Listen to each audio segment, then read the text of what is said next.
Good morning. I'm just about to leave for Europe. I'm looking forward to my trip. I'm looking forward to meeting with our friends and allies.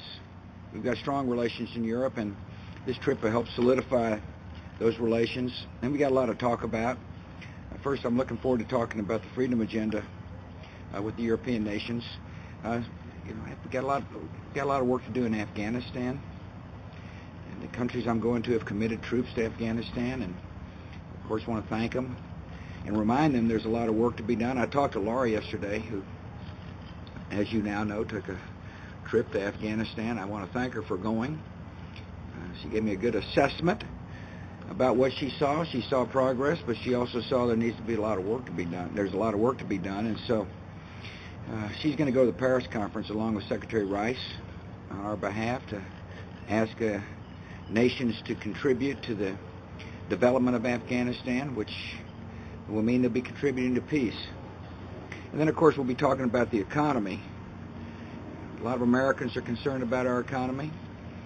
I can understand why. Gasoline prices are high. Energy prices are high.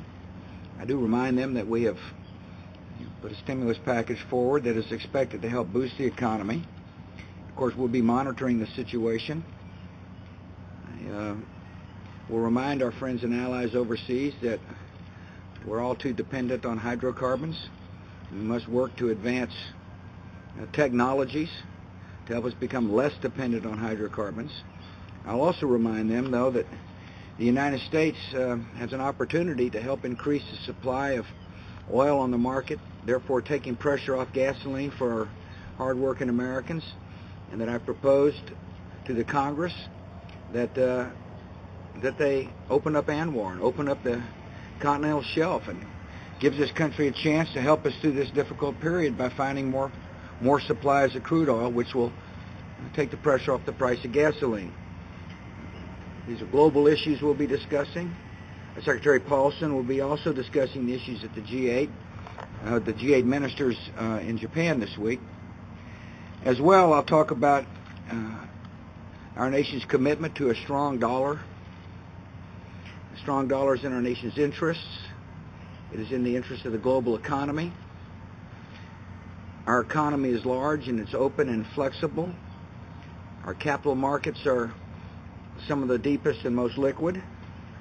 And the long-term health and strong foundation of our economy will shine through and be reflected in currency values. The U.S. economy has continued to grow in the face of unprecedented challenges. We got to keep our economies flexible.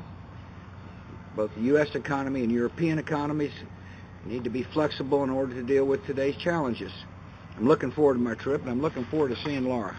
Thank you.